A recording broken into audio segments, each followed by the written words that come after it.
excited about today's conversation because I reached out to Paul a couple of times. I actually wanted to meet him in London when our paths they crossed within an hour or something like that. Because Paul is a very important mission. He is trying to help us understand how we actually can be part of changing the food system. And the food system, as we will talk about in this conversation, has a huge impact on the way we're going to live in the future. If there's going to be enough food, but also climate change and much, much more. And that's what we're going to be talking about today. So I'm very excited to have you on the show, Paul, to talk about what we can actually do in food service to Yeah, create a better no, future. super excited to be with you, Michael, and really looking forward to today's conversation. So Paul, for a bit of context and a bit of background, how did you actually fell into love with, you know, principle changing the food system for the better for people, community, and the planet? What is the background story? Yeah, look, it's a good question. I mean, when you think about food, we all have our own food story, and I think it's a unique thing about that connects us all.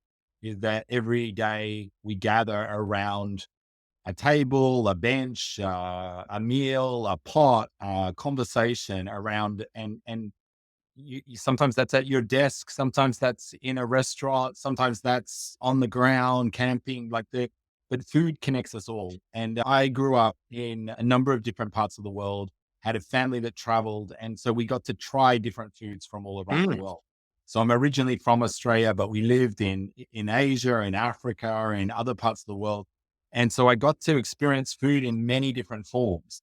And as I experienced food, I realized this connection of how we come together around food. And that kind of just got me excited in food. We cooked a lot at home, and all of that, I suppose, kind of connected me into this kind of food space and food story. And it's really interesting you talked about your travel and I also like how you actually can get what I've seen often is how cultures can actually come together and unite around the pleasure of a meal in a Yeah. way. And I think it's fascinating actually because, I've got a friend who often will say to me when I say, I talk about food and talk about, individuals, he often says to me, he goes, there's almost 8 million food experts in the world because every Mm. single person is an expert in what they like, their own experience, their own space. And it's a good reminder for us when we're thinking about anything that we're creating that everyone comes to that through a series of meals, through a series of cultures, through a series of religion, all kinds of socioeconomic backgrounds, all kinds of things, but they all have things they like for different reasons. And so, as you mentioned, when we come around food, we bring all of that culture, all of that experience, and that determines how we like it. And sometimes it's experiencing another culture. So it's like maybe we can't travel as much. And so we experience different types of food. And that's a way of kind of understanding. Other times it's about how we travel and we associate, an amazing pasta with Italy or a Thai curry with, Bangkok, or you have these images that kind of are conjured up when those smells and flavors come to you. And so I think, food is this unique connector in that way. And it connects us all in different unique ways. And I think this is why food plays such a role in media. You see food on TV, you see, plates of food, kitchens as kind of coming together areas for so many different cultures around the world. And it's very interesting that as we were talking about, I was also thinking about the power of food, to to start change or making something better. There's so much power in food because it actually starts a conversation as well as you just said, and experience and senses. Your whole senses systems starts going in. And one of the things it would be great to hear, Paul, because you made then food, a big part of what you do now. This you talk about food and you really talk about in the context of making the world a better place and save humanity in principle. Can you talk a bit about like the transition you've done into the roles you're doing now at the UN, the Chef Manifesto, BeansisHow, and the work you're Yeah. doing there? Yeah, no, absolutely. So, Michael, when you start to look at food around the world, one of the things you do realize is that it's not the same. You know what I mean? Everyone has different access, has different levels of ingredients, of diet, of all kinds of different elements. And so when we look at that, there's a kind of a connection between, I guess, inequality and also food and equity and these kinds of, but also diversity and everything else. And so when we think about that, we look at in the roles that I've been in, I've kind of moved through looking at initially starting in Australia, looking at some of the food system issues that we face globally and how, as a country like Australia that has a lot of access to good food, how do we have a responsibility for others to have that good food? And so that, was part of my early career. And then as I've continued, I've started to kind of engage in that conversation, understanding much more some of the complexity of our food system, the way food's created has a massive impact on our climate, right through to the health benefits of the food that we eat and what that does to population. And so as we've kind of looked at that, I've kind of got engaged in the sustainable development goals, working with the UN there, initially at World Food Program, and then moving out to help coordinate some of the work across Sustainable Development Goal 2 in the food insecurity, nutrition, agriculture, biodiversity, space, climate adaptation. And so we bring together now all of those kinds of networks. And as we did that, we realized the role of chefs are so critical, the role of kind of campaigns around ingredients. And so a lot of what we do is really trying to move forward on policy fronts, but also on public engagement. How do you help people to understand things they can do, choices they can make that can also have a big impact on the way the world is and the way their own health is and the way we kind of move forward some of these big agendas. And then when I was preparing for this interview and before I reached out to you, I've like been reading a lot, and what you talk about is also that the food system is a huge contributor to climate change. Could you elaborate a bit for people out there? I think we all know like big picture, but like maybe elaborate a bit the consequences of our current way of dealing with the food system and the what actually means from a climate impact, and maybe what are the big things we need to change within that. Yeah. No, and I think it's a really good question. I think, when we talk about food system, often people talk about the food system's broken, but the food Mm, system's created to deliver certain things. And there's lots of mm, food systems in our world. When we talk about food systems, we're talking about the process of getting food from the ground to your plate, from production to packaging to supplying, selling, and everything else. It's farm to fork to landfill. It's all of those yeah, elements in food system. So, we need to think about it holistically. And I think this is key. I think, when we think about at the moment what some of the impacts are, so climate change is accelerating a lot of the impacts at the moment. At the moment, a third of greenhouse gas emissions is being estimated to be responsible from the food system. So that is from the agriculture, that whole view. And at the same time, we produce enough food now to feed 1.5 times the planet, but a third of our food produced globally is either lost or wasted. And so, food loss and waste is not necessarily a major contributor to global emissions, but it is a big impact. And so you've got lots of people eating, not enough food or eating the wrong types of food. And how do you kind of bring that in? And at the moment, we're seeing with the change in weather patterns, falling crop yields in some of the world's most food insecure places. And this is pushing more people into poverty. And that then forces migration. It forces people to go looking for other solutions. It means that their nutrition levels are not at the right level. And so this is really a challenge. Water is another big challenge, water constrained. And so, this is going to have massive impacts on climate, on agricultural production. And also these kinds of things like floods and extreme weather, events are going to really make a big challenge. So how we think about it, our food system is really critical for us to understand some of the impacts that are happening. And, I was just in Europe a bit earlier this year and everyone was complaining about the heat. mm, In other parts of the world, people are complaining about floods. In other parts, they're yeah. complaining about it being too warm, and you're getting these kinds of changes going on, which is really hard to plan for.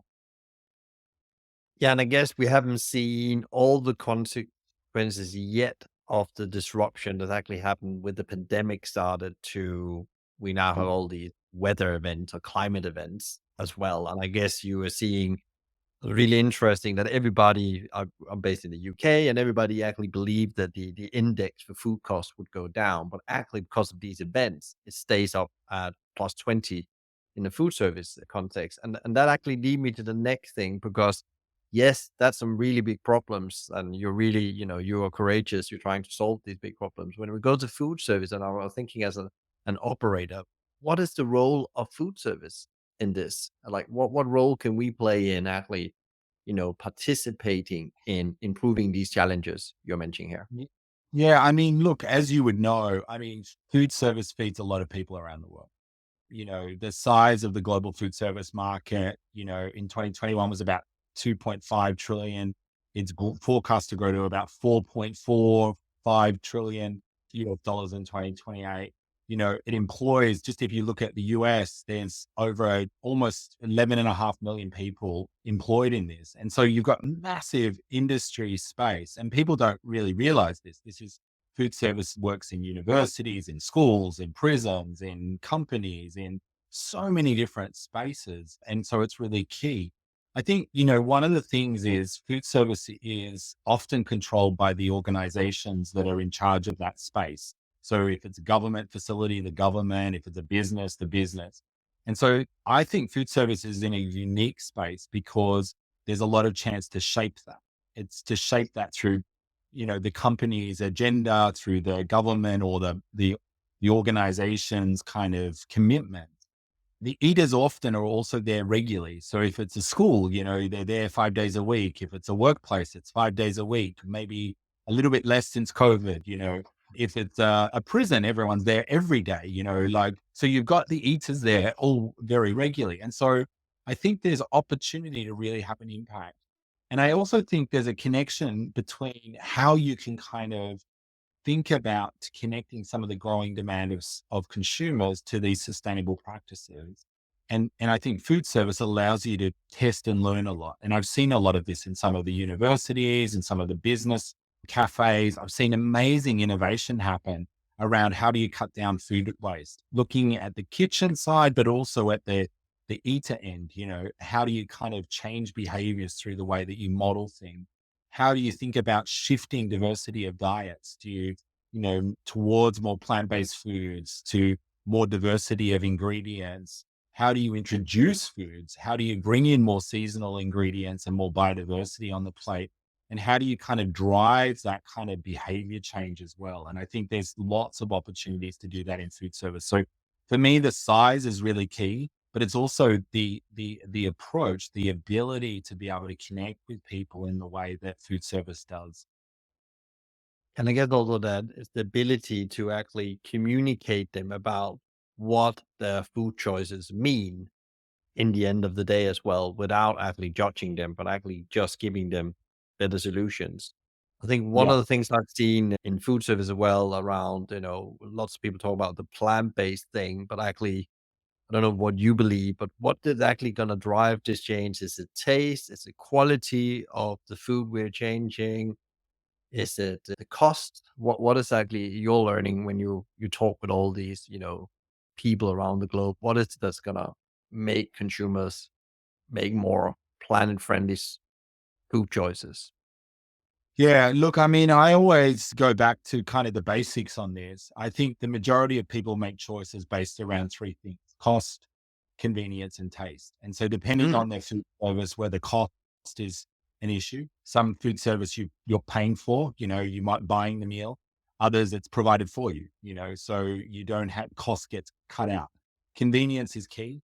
If you're working in an office space, you need to keep working at your desk. It depends where you're eating, how are you eating, what's the culture, and then taste. And taste is really critical. People think a lot about that.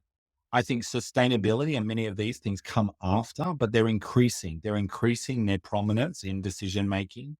People are starting, and it depends on countries, depends on spaces, and depends on the kind of food service. But there is a lot more building around that. But yeah, I'd say cost, convenience, and taste really often is the key things that the core things that people make food choices around. It's like, can I afford it?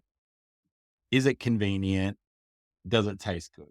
And if they can kind of tick two out of those three, they're usually pretty much there. Because sometimes they'll buy something that's convenient, and tasty that costs a lot, like, so it's a bit of a sliding scale in my view. Yeah, and I think you're spot on there. And actually, normally I'm also involved in trying to get people to eat more beans and plants. And actually, the whole idea is it has to be taste that drives it to get actually the attention. Because if you start with that a barrier that is taste and it doesn't taste good, and engagement and transformation is not going to happen because there is a perception that plant-based food is poor of taste and not very delicious. So I think that that's one of the things we as food service operators and chefs really have to work with. What is when we talk about, let's talk a bit about when we talk about food service, let's talk about chefs because you run this chefs manifesto and an incredible engaging group of chefs that's actually trying to change what goes on the plate to actually be part of, changing people's diets, but also educate people about how you actually can make tasty meals. That's actually really inspiring. And I want to go and eat that more often. Yeah. No, so we created the Chef's Manifesto as with chefs from around the world to kind of create a thematic framework to outline how chefs can contribute to the sustainable development goals in practical ways. And so we basically looked at the 17 sustainable development goals and then broke them down into the way chefs can actually engage. And we came up with these 8 thematic areas which chefs are able to and the most passionate about tackling. And so inside of those 8 thematic areas, we've then created a framework of simple practical action that chefs can take, ranging from protecting biodiversity to supporting livelihoods to ensuring access and accessible, affordable food that's nutritious.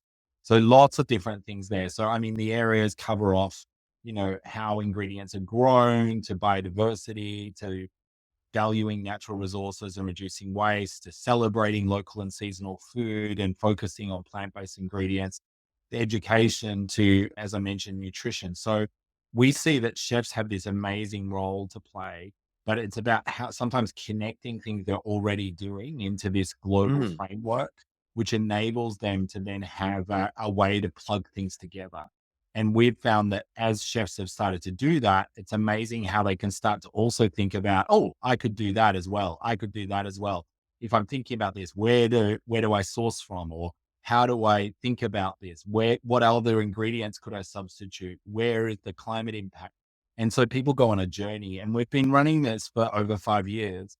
And it's really fascinating when you talk to chefs about kind of where they were 5 years ago and where they are now, and how they're mm. kind of really opening that up. Particularly, I've got a number of chefs in the food service space who are really thinking in much more sophisticated ways about all of the elements of impact that they possibly can have, and really starting to lean into that behavior change conversation as well, of how do they kind of help their clients and their customers come along with them in this journey Mm. that they're, often out in front on.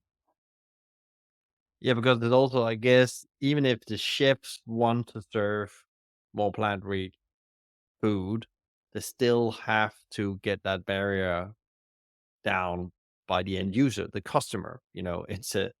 It's convenient, it tastes good, and it's reasonable fair cost. If it's not super convenient, then I might be willing, as you say, to pay more.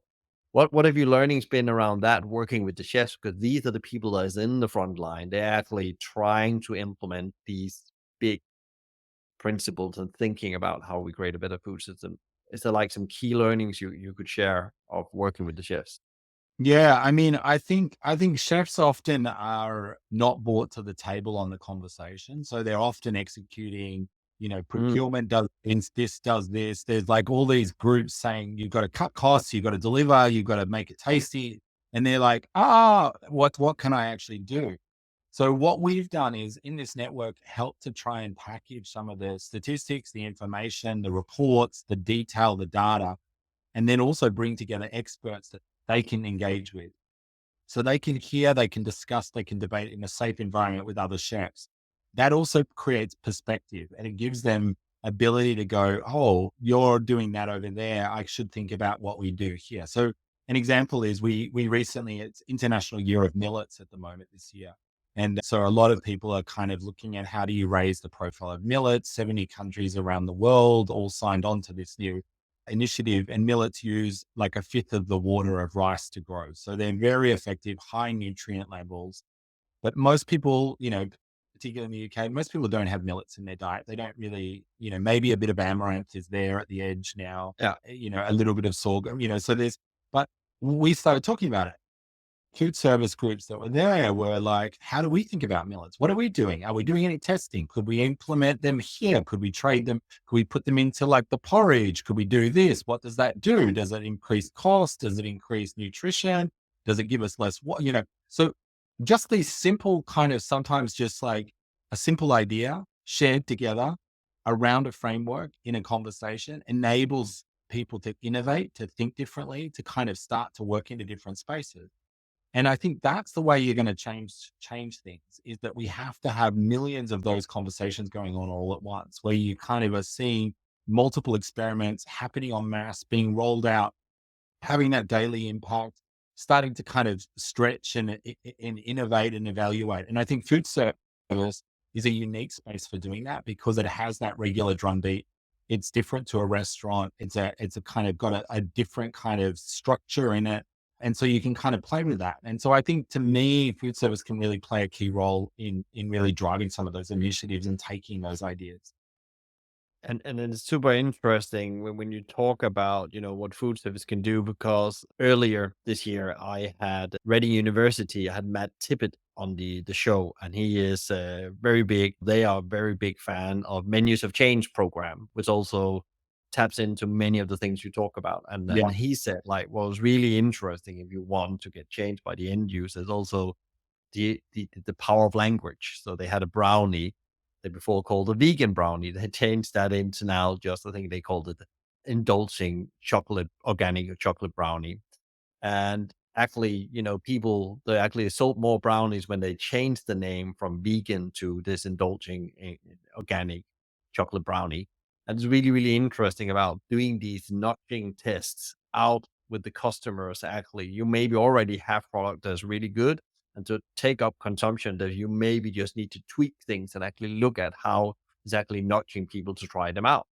If you Yeah. just call it the salad bar, it's probably not gonna be even more than it did before. So it's about how do you actually engage that from a your communication point of view, but also from a taste point of view. In the end, it has to be tasty, of course. It was really, really interesting how they have actually changed the whole consumption of things and Yeah. how they actually have really looked at all menu items, as you said, how they actually put it together and how do they actually source things that people maybe not would eat. And they maybe don't mention they put, for example, pulses and things. They're just in there, and then people eat them, and then they find out later that was actually okay. There was no taste Yeah, penalty yeah. No, from that.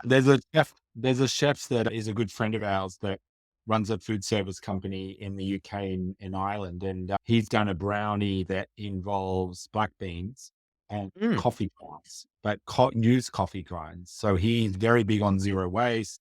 So he was like, I've got all this coffee grinds. What do I do with it? He was using it to marinate things. And then he said, he's made this brownie, which is like made with beans, higher nutrition, adds coffee grinds that are a waste product as well. And it's like the best seller and it goes crazy. But it's like using your imagination, I think is really key. And I think it's understanding the science, understanding, for example, this is something we need to shift to having that confidence. And then it's about thinking, how do we sell that? How do we create that? And, there is a big fascination with transforming ingredients. Like if you take this and you turn it into this, people love yeah, that. And I yeah, think chefs are masters at this. And so yeah, I think there's a huge opportunity there to change that. But I think we've got to be a bit more creative in our language. And I agree, Menus for Change is a brilliant program for doing that. But it's like a lot of information and testing on how do you frame this up? What do you say? Like if you say it's a bean salad, people are going to go straight back to a memory of what the last bad bean salad they had. And then they yeah, might not choose that. Whereas if you say, here's a summer seasonal salad with citrus and something or other, and it happens to have beans, yeah. it's a very different sounding, thing. So there's a lot that you can play with language. I think it's also using those language nudges to move people towards things that are not only nutritionally better for you, but also better for the climate. And also you can look at water and all these other angles as well. Yeah, and I think you're interested. You talk about creativity and coming back to what my Tibbet talked about is an incredible journey the University of Reading has been on changing their food program. It's also that actually, you actually get the whole organization willing to experiment, and you actually Yeah. reward that experimentation. And it's maybe there's also a bit of rigor that needs to go out of controlling everything that the chef does, because then you kill the creativity they actually have. And that's why often many people likes to be chef. It's that last piece of the presenting the experience they can really create with their own touch on. So that's really an interesting piece of, like, the need for control costs and processes and consistency, but also giving the chefs the ability to get involved. And actually, if you're involved, you're often more willing to actually deliver what everybody wants in the end. Yeah, no, absolutely. And I think that participation, I mean, with the Chef's Manifesto, we created a frame for a conversation across many spaces that chefs can have. And so it's about things that make sense to chefs that chefs can talk about. And that I think is really key as well. I think language is so important in this. Yeah. And then also I would like to dive into, because I am obsessed with beans and pulses like yourself. And Beans is How is an incredible, banner organization trying to showcase how beans actually can be a very important part of changing the food system. Can you talk a bit about the work you do there and the importance? And we already touched a bit on pulses, but actually, why is this like such a key protein to look at in the Yeah. future, and especially in menus? Yeah. I mean, I think, so Beans is How is a campaign that has this highly ambitious goal to double the consumption of beans as well as peas and lentils. And we kind of loop them all in together, but around the world by 2028. And so we're wanting to try and make beans desirable, visible, and exciting, positioning them as this kind of climate smart food that can help us fix our future and mitigate some of our converging crises. So at the moment, we have a real crisis on our health side, on the climate side, but we also have a cost of living crisis that's hitting Mm, everyone. And I'm sure in the food service, everyone is really being hit by the ingredient costs going up, having to think differently about how you construct things. So we built a kind of open, inclusive campaign that we want to bring as many diverse actors together around to try and think about how do we drive forward this change. And why pulses? I mean, beans and pulses really reduce the impact on climate change. So they have 90% fewer greenhouse gases than some animal proteins. They fix atmospheric nitrogen into the soil. They improve soil and water quality and reduce the need for some of the synthetic fertilizers. They also can withstand harsh climates. So you see beans growing from high mountains to low valleys using less water than other crops. They also have, from a nutrition perspective, often people talk about them as an alternate protein, but I really don't like that because I kind of almost say they're a more complete food. Beans mm, contain key proteins, they contain carbohydrates, they contain a lot of fiber. They have bioactives, vitamins, and minerals for nutrition. And when you put them with other like carbohydrates or whole grains, they provide all the essential amino acids. So, beans on toast is a classic meal, but it's also one of the most complete meals. And, yeah. if you've got a whole grain toast with it, beans cooked in the right way, it's amazing. So, the other thing is, I think they also, because they cost on average, a dollar per 500 grams, or depending on where you are, they're very affordable, whether you buy them in dry or canned. They have this long shelf life, so they also a good pantry item. They don't You can keep them in the pantry for a long time. You can keep them in the fridge for a long time, so that also impacts the food waste issues. But pulses are just very dynamic in that sense. So you get that nutrition, the climate change, but also this kind of cost impact. And so we're really trying to bring people together around beans in this campaign to get them to understand, to think about them, to consider them differently. And we've got a number of initiatives, including this Beans on the Menu challenge, which is kind of launched at the moment to really help people get beans on the menu. And it's really targeting chefs and food service to try and say, how do we think more about getting this kind of solution onto our menus? Yeah, so that's definitely a shout out there. We will put the link to that in the show notes, because that's a great way of actually trying to do creative solution that might even give really, really good business sense as well. And then one of the interesting things, because I'm been cooking pulses with my business partner for a very long time, what we learned as we were serving very progressive companies that they wanted more climate friendly food. And that was why we started cooking with beans, because we read about that and we thought, okay, this is great. And then we found out all the exciting benefits of this as well. How Right. actually, like from a health point of view, if you eat a handful of beans every day, what that does for you as well, egoistically, it actually gives you longevity, maybe potentially up to 4 years more. Some science says. But really interesting was is also that people was very scared of not feeling full and satisfied, and actually, beans actually give you more satisfaction in your body, because also it's not as hard on your tummy in the end. It's your digestion system. It's much more as you convert to it. I know people say they will give you a laxative in the beginning. They will, because you start a high intake of fiber. But when people get over that barrier, you really find out how they give them energy to live the life they want to do. And the satisfaction of that is really huge. And many people that has been in big meat eaters, what I learned as well was also that they actually didn't feel they were losing out on meat. They was actually feeling that's actually, I feel satisfied actually because I Yeah. feel full and I feel ready to go. If I wanted to go to the gym, I feel ready for that. More ready probably than I was if I eat a lot of chicken. And thereby not saying that meat doesn't play a role in cultural cooking. It really does. And we have to respect that.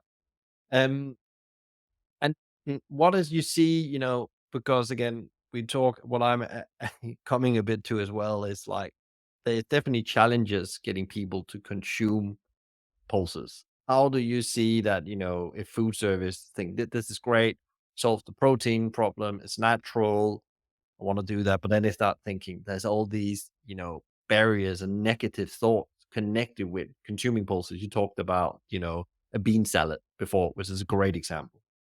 Yeah. No, I mean, there is a lot of myths about beans, and it's been fascinating. We, as part of the Beans is How campaign, have just gone through developing our theory of change and really done a whole literature review, a lot of work looking at what does the literature say about beans? What are the facts? What are the fiction? And everything in between. And we've got a science innovation advisory group advising us on this of some of the top experts around the world. And it's amazing when you start to dig into it. So, like you mentioned, fiber, a lot of the reason why gas occurs is because our bodies don't have enough fiber in our diet. And all of a sudden you inject it and then the body reacts. But when you think about fermentation in your kitchen, what happens? What do you get excited about when you see bubbles?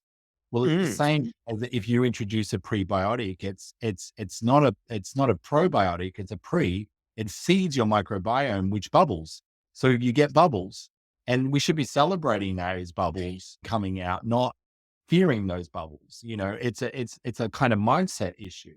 But they also neutralize usually after you increase those beans in your diet. So there's a lot of yeah, this that we don't even understand, and that there's a lot of mythology around that's kind of prohibits people from eating it. I've heard so many of these myths. You talk to people and they say, "Oh, really impacts. I can't eat beans because of my gout," and you're like, "Well, let's dig into that." And then you kind of go, "Actually, there's no correlation on the science side." So there's like lots of this information that is misinformation in food. And I think part of our job is to help people understand that. And so we're going to be looking at running a bit of a mythbuster campaign on as part of the Beans is How.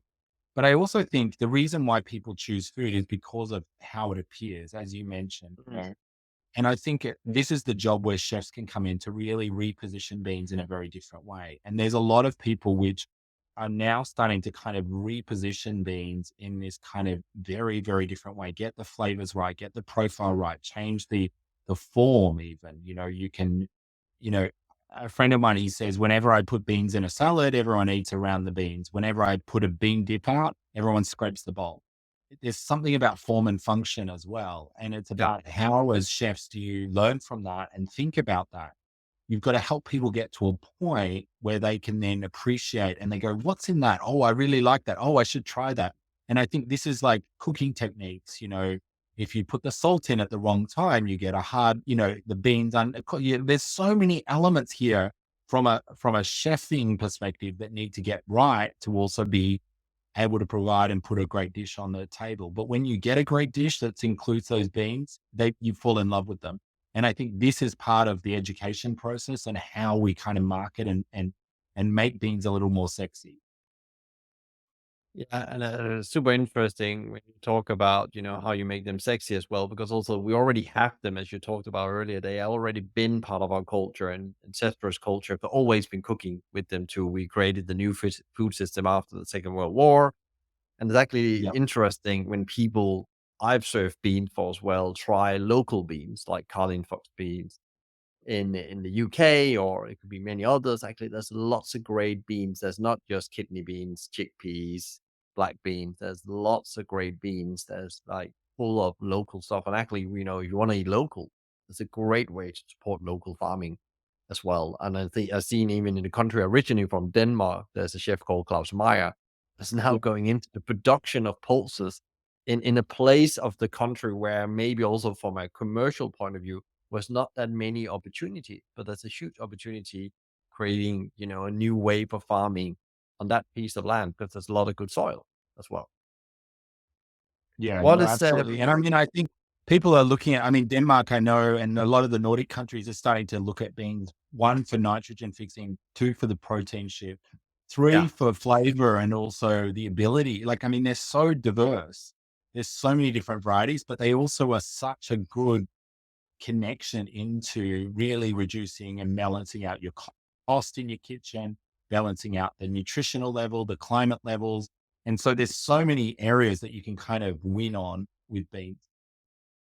Yeah, and it's interesting as we probably just opened the lid today, and we probably need hours of conversation to fix the food saving system. But actually, it's not so much about the what we talk about is the action that we everybody goes and do afterwards, and actually start, educating ourselves and putting that into action because it's really important to put it into action. Actually, start these, small tryouts of different things in the Yeah. menu, or actually start communicating with the customer about it. Maybe actually don't talk about beans, but actually talk about that you changed this item on the menu. What do they think? And then you tell them as there's beans in. But there's been so much going on, I think, in the whole of the world. It's the complexity, the speed things goes in after the pandemic. But what have been some of your learnings, Paul, like the most significant learning you had around the food system in the last 2 years? Yeah. I mean, I've been involved in lots of different parts of the food system conversation. I was very active in the UN Food System Summit, leading the public engagement there.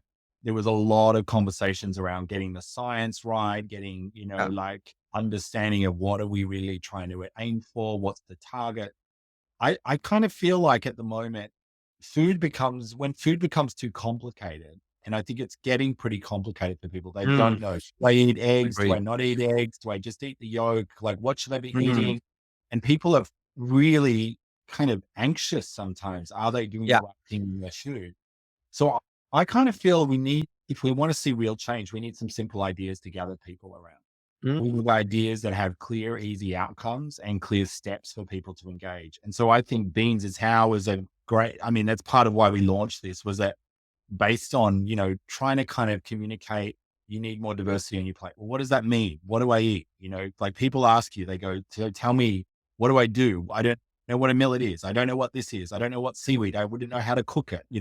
And so you start to kind of go, okay, where can you start? We need somewhere people can start. And we found pulses and beans were amazing because no matter what part of the world you are in, there's some kind of local dish that uses them. They've been around for a long time. They're affordable, all of the things I've mentioned already. And so for me, I think this learning about coming up with some simple ideas, I think we need 5, 6 simple ideas, and that will probably help us change the food system in some of the biggest ways possible.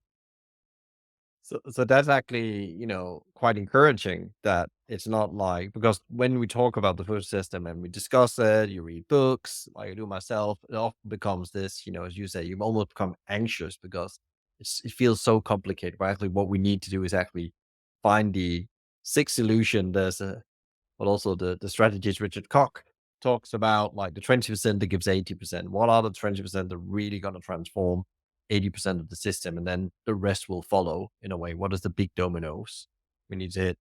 What are you personally excited about yourself when it comes to the food system right now? Because we talked a bit of doom and gloom, of course, but also what is there like something that makes you really excited and you're really optimistic about the future? Yeah, I mean, I see there is a lot more focus on the food system. So I think there's a huge amount of innovation happening. There's a lot of change going on, even with some of these simple solutions. So it's complex and also simple, like it's complex and also moving in the right direction. I think I'm excited that I can see solutions that we can actually go and implement, and I can see people starting to accept them and join them. Mm, Are we moving fast enough? No. Do we need to keep the pressure on? Absolutely. But I also think, we saw a group join at this BeansisHow Coalition Menu Challenge, a food service group. They rolled it out across 1,000 sites in the US.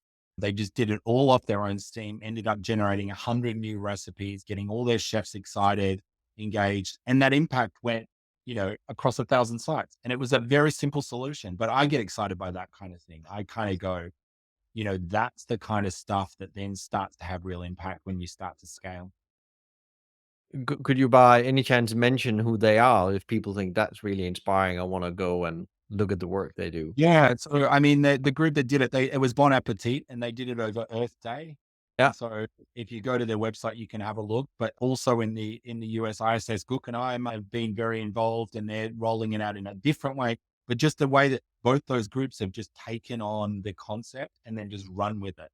And they've yeah. rolled it out. They've taken their kind of idea, they've engaged their chefs in exciting ways, and then they've just rolled it out across a number of their sites. It just shows you the potential for really that kind of broad engagement. Yeah, and I guess also if you think about the sites, that's connected to thousands of people, if not hundreds of thousands of people in when we talk that scale. And that's where really, really change can happen really, really quick. Exactly. What is your top advice to leaders out there that's trying to build a business as a force for good? Because that's the whole sentiment with this podcast. What is your one advice to them? Look, I think there's things that you could easily do. And I think what you need to do is think on multiple dimensions. So I think there's lots of things to do, but don't think one dimensionally. Don't get fixated on one idea and then, so just go, oh, it's just food waste or it's just this. You need to look for solutions which deliver on multiple fronts. Hmm. That's super interesting. So actually it's about thinking about, food waste, but also how you actually increase the amount of plant-based, how you get people to eat them, I guess as well. That's another layer Well, because it's one thing is to make the right. menu, another thing is to get them to eat it. Yeah, I think what often happens is people get really hooked on an idea, and then that idea becomes Mm, their kind of lightning rod. But what they've got to do is make sure that that idea has a holistic view around it. yeah, So like people can go to like plant-based alternatives that help the climate, but then they're actually bad for your health. yeah, And so, or they're very wasteful or they use a lot of water. So you've got to think holistically. And I think the yeah. sustainable development goals provide a framework for that to kind of think about the 17 goals, but then think about the solution you're bringing and think, does that solution answer some more issues than less? And I think it's super interesting again, because you need to take the time out to think these dimensions, but also as an organization, then find out what's right for you and not looking what others do, because I had this conversation, but it doesn't matter what they do because that maybe doesn't fit you. You need maybe to find your own angle. There's so many ways you can skin this and actually make impact. There's not one way to do it and get obsessed about like food waste is a very great example, I think, where lots of people spend a lot of energy on that, but they haven't thought about the whole chain Yeah. of other things it brings as they go down it. What is the one question, Paul, you wished I've asked you, which I didn't? And what would the question be? And what would you answer? Well, often I like hearing about what my favorite food is. Oh, And you that's a good haven't one. asked me. That's a good one. And what is your favorite food then?